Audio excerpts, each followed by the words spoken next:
What if South Carolina were to make a giant leap forward in the world of equal rights for all citizens? What if churches in South Carolina could maintain the right to define marriage for their members of their churches, while courts, employers, schools, and every other social institution recognize the rights of gays and lesbians to be treated fairly in every other area of their lives? Amendment 1 on this year's election ballot is being promoted as a marriage protection amendment. But gay and lesbian marriage is already illegal in South Carolina. What is really at stake in this election is the right of couples to visit each other in the hospital, to inherit property or other assets, to transfer custody of children to surviving partners, and a host of other social issues.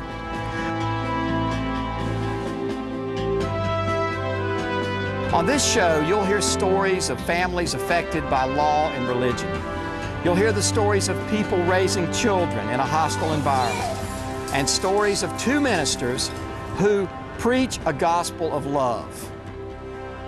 The Connection Independent Television is a show committed to looking at positive solutions to problems in our state. The problem of hostility toward gays and lesbians is a big one, but we'd like to introduce you to people who are making a difference. I'm Pat Jobe. Thank you for making the connection.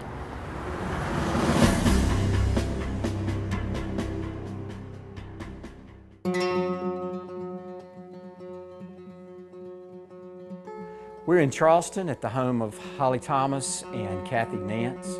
We're talking about the amendment which South Carolina voters are going to be looking at come Election Day.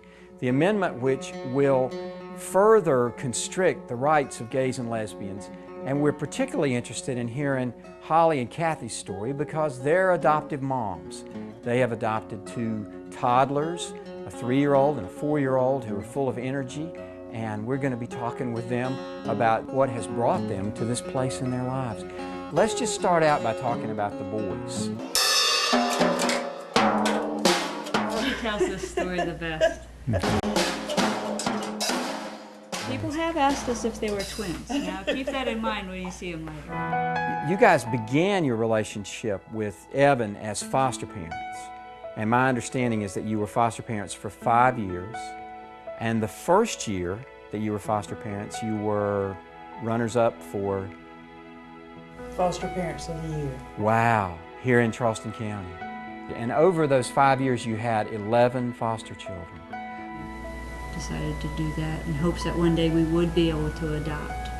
And I think that's why it was so hard for us as foster parents, because we attached to each and every child that we had, and when we'd see them go back to homes that were less than what they deserved, it was just like going through death, we'd say. It just ripped our hearts out. I don't really care if gays want to get married or whatever. That doesn't really affect me, so I don't see any reason it needs to be illegal or anything. Of course, gay marriage is already illegal. Yeah. Right, so what this would do is it would affect... This just makes it super illegal. I don't plan to vote for it. I don't think it's that big a deal. Benny, in an ideal world, what would it look like? What's it going to look like in the kingdom of God? Totally different than anything we've ever seen before. I really can't describe it, but I know it'll be beautiful. Eye has not seen and ear has not heard. That's right. Yeah. And that beauty for gays and lesbians. All of God's children. Same table. That's correct. What is it like to be moms together? Well, we should have started earlier in life, I can tell you that, but talk about being in love. Oh gosh, they're just the highlight of our lives. Oh yeah, they definitely, they keep us going, they keep us young, and we have a blast with them. We do all kind of things. We take them to the beach. We took them to the zoo in Columbia this past Saturday. We're very much involved in church. I think people would vote differently if they just understood the impact that it has on a family like we are. We're your typical American family. We're living the American dream. You know, we've got the 3-bedroom, 2-bath brick ranch, you know, in a nice, quiet neighborhood. We've got 2 children, a cat and a dog, you know, take family vacations at the beach. We're just your typical American family. But should something happen to either one of us, our children would be in jeopardy. Juan happens to have the same last name as I do. Evan has Kathy's last name. If I passed away, even things like Social Security benefits would go to Juan, but wouldn't go to Evan, who's just as much my son as he is Kathy's. And benefits that any other heterosexual couple would have going to their spouse, Kathy wouldn't get, or vice versa. The important thing to me and to so many people in trying to understand the biblical perspective is that it's an overarching story that leads to pronouncing and affirming the love of God, justice, equality, and fairness, rather than something punitive. I understand you work for the Department of Defense. I was actually in Iraq when Evan's adoption was finalized, and that was very hard, but Kathy got the cell phone and even taped the conversation of Evan talking to me while I was over there right after the judge signed the paper. So that was special, but it was hard being away for that. I think, from my understanding and my imaging, if Jesus of Nazareth were amongst us today, you know where he would be. He would probably be sitting down here in the Harriet Hancock Center, dialoguing about these matters, being out there where people were in need.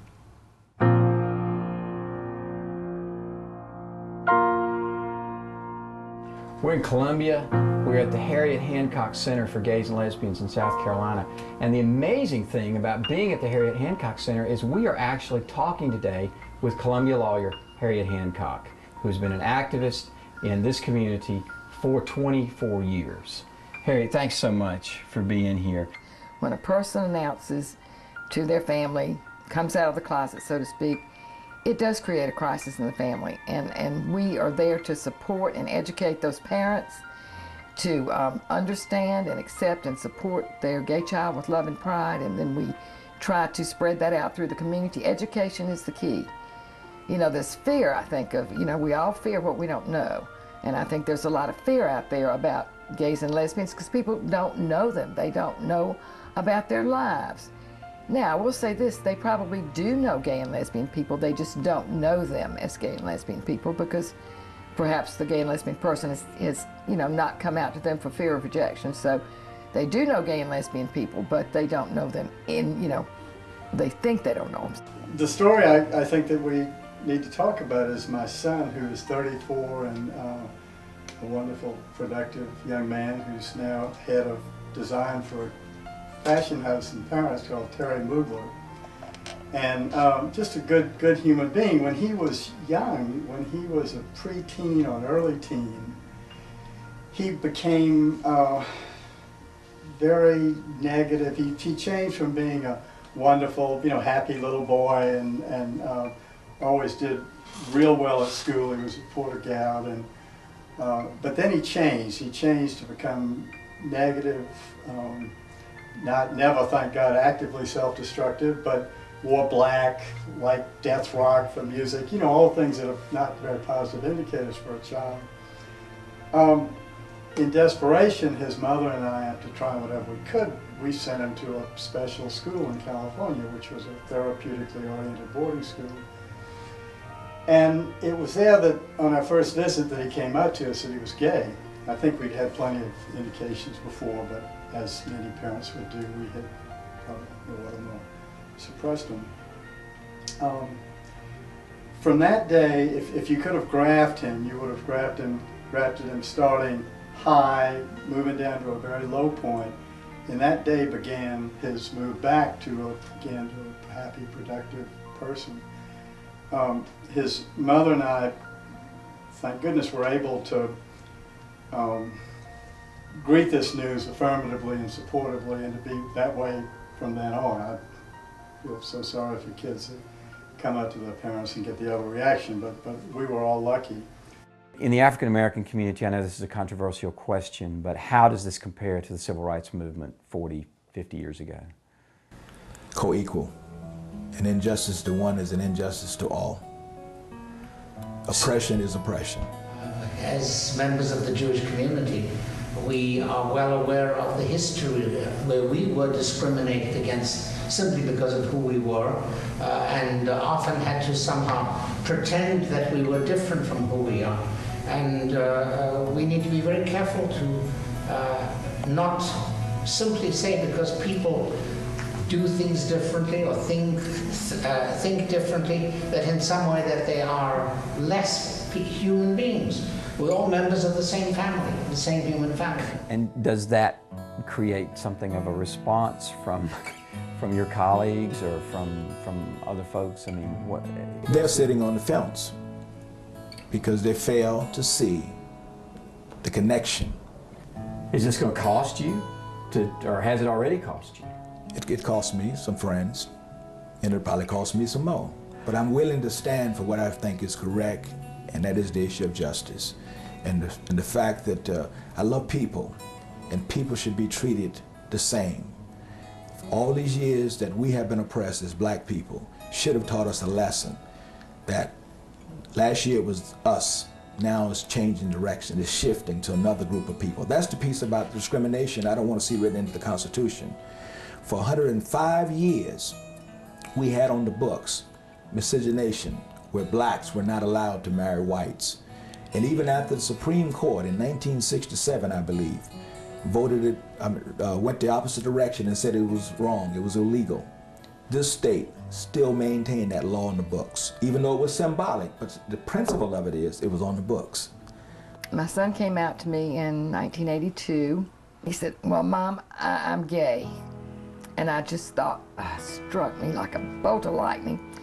And then I realized how hard it was for him to say that to me, how pained he was to say that to me.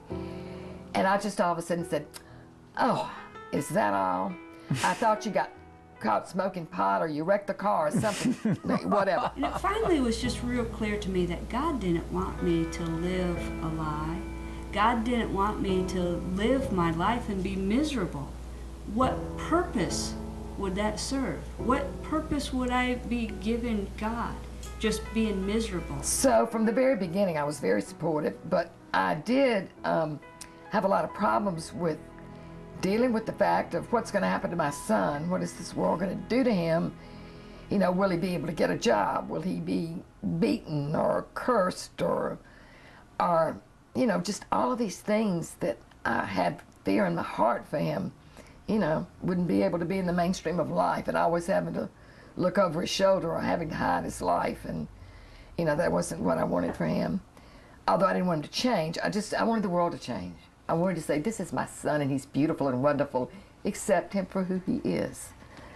So that was the impetus that got me started in trying to, you know, help other people, you know, understand their gay children.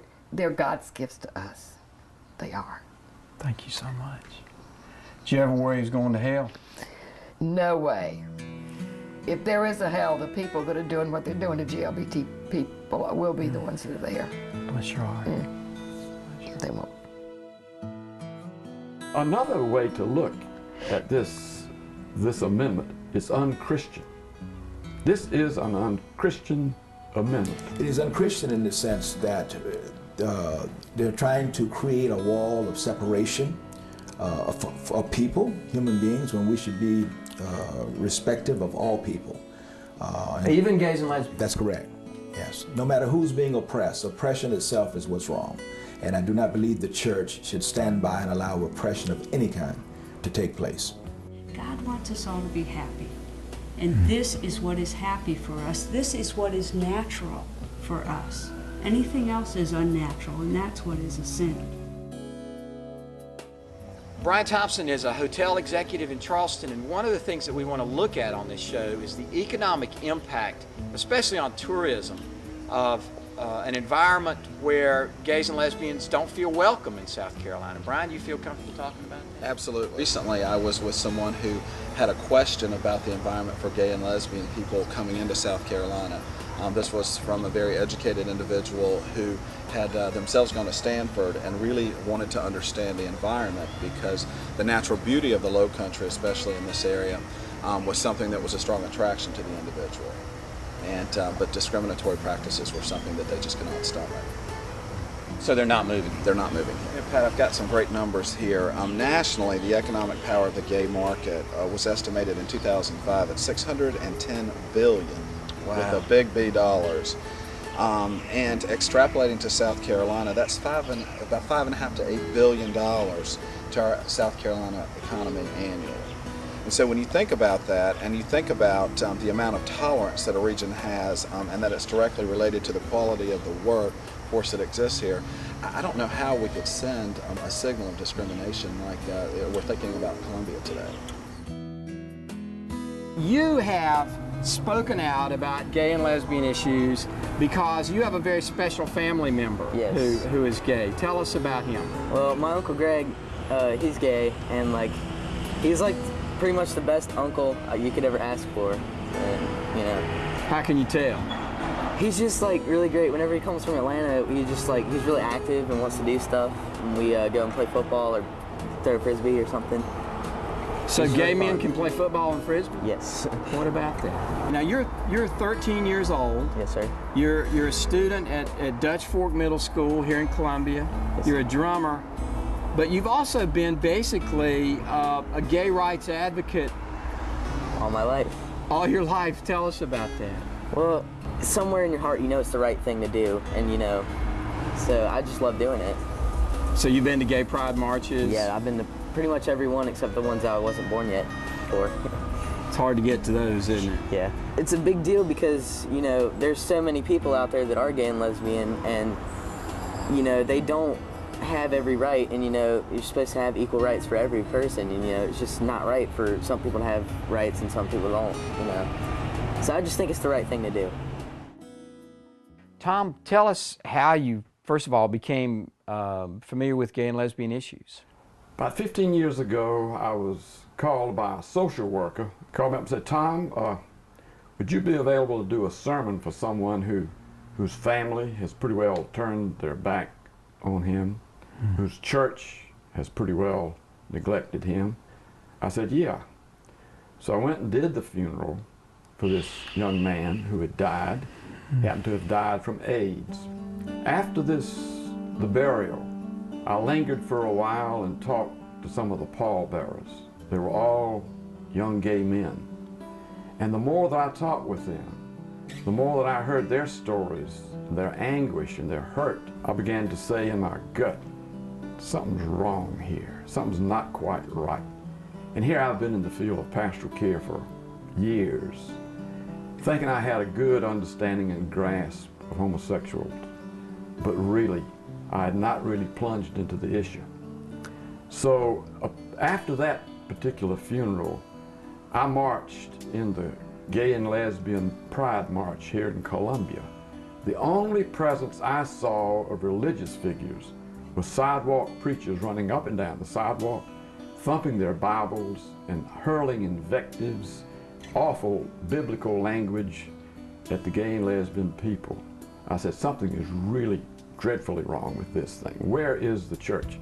I began writing some letters to some denominational newspapers. When the next year rolled around, I had organized a group of people called South Carolina Clergy and Friends, supporting rights of gays and lesbians. And we marched behind a banner in that particular march. And from then on, for 15 years, I've just been learning, getting more deeply involved with the movement. I've been involved with panels, public presentations, town hall meetings, writings, essays, etc. It was the people in the trenches, the gay and lesbian people themselves, their families, their parents, in other words, that really touched my heart and got me involved with this inspiring movement. How have you dealt with the pressure you've received from your congregation, your colleagues? It's a good question you ask, because I get a lot of pressure from my colleagues, from the community in which I serve, because they're not educated. They don't really understand the issues that I see around justice, around equality. There's a lot of pain. It's not easy for me to be a straight pastor standing in the gap about issues that I feel that are the right issues that I need to be dealing with and standing up for. So there's a lot of pain for me as well. The most important thing, I believe, is the fact that I'm also educating those who have all these wonderful questions about the gay community, the lesbian community, the misunderstandings, the myths. As a straight pastor who has a feeling, who has researched and looked at all these issues, I can address these issues to those persons who have these off-the-wall experiences or feelings about the gay community. Here they come. Hey, guys. Oh, that was great. What you been doing? I'm trying to run. You were running. How many times do we tell you to walk? A Yeah, lot? it's unusual for somebody to tell you to run, isn't it? So what do you want to be when you grow up, Juan? Big? Yeah. Some muscles. Don't. How big do you want to be? As big as a giant? What about you, Evan? What are you going to be when you grow up? Big. You going to be bigger than him? Yeah. Play piano? Yeah. You going to play the piano? Yeah. What else do you play? Horns. I'm putting drums. Drums. What happens if the biological mother who has a legal relationship with the child dies? DSS can come in and take the child away from its other mother who has no legal relationship to the child. This bonding is, and the child knows both of them to be equal parents. So that's one of the things that I think is just very frightening. And also a child will not be able to, collect Social Security benefits in case, in the event that the non-legal parent should die, and all kinds of problems with being able to, sign documents at school to be a legal parent. A lot of times you have to have permission or to take the child to the hospital and, for treatment. If the mother's not there, she has no legal relationship to this child that she's raising. Sit down. Sit down. Well, benefits at work, they don't have benefits for us as a family unit, so we each have to have a family plan on insurance, which is double them. We have the powers of attorney written up, but even simple things like if say Evan was ill, in critical condition in the hospital, they would not have to grant me access to go see him. Because you're not his adopted mom. Right. Same thing with me for Juan. Or us for each other. Yeah, or definitely for us for each other. We've heard of cases where the spouse has been on life support or in critical care, and the spouse that's okay can even be in there with that person or make any kind of medical decisions for them. That would be very hard to live through. And God forbid if it ever happened to us, but we always had that fear of incidents like that. It's not fair at all because people in the gay and lesbian community pay taxes, or upstanding citizens give, I think, contribute a lot to society in so many ways, and yet they're deprived of this basic right that I think everyone should be entitled to, the right to choose whom you love and who you want to spend your life with. Isn't there evil inherent in the gay and lesbian lifestyle? There's evil inherent in everybody's lifestyle, not necessarily gay and lesbians. We all have possibilities of having evil in our lifestyles. And that's in the Bible? That there's evil in every... That is correct. Book of Romans says that. We've all sinned and fallen short. Not some, all. I mean, look at those stories and parables that Jesus uses. Everyone comes to the table. And I think that's what his life and ministry was all about if you look deeply at those materials. Everyone comes to the table. We have a will set up that if something happened to Holly, that of course I would get custody of Juan, and vice versa. If something happened to me, she would get custody of Evan.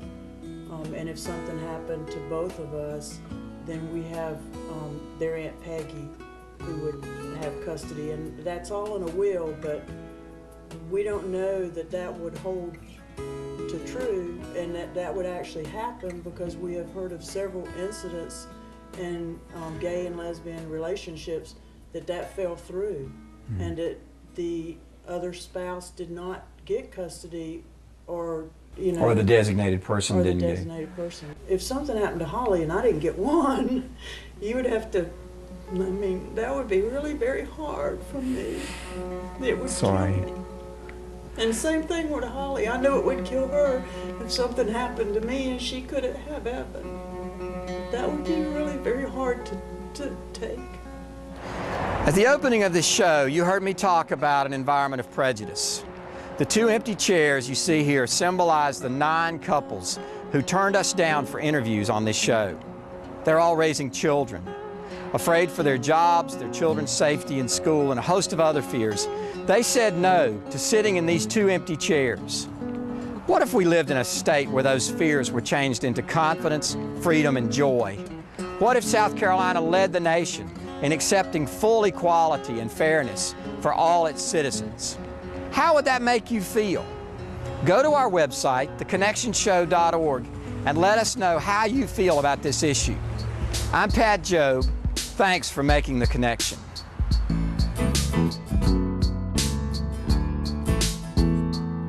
When we listen to a story and we see the world through someone else's eyes, it can help us understand them as they talk of what's important in their lives.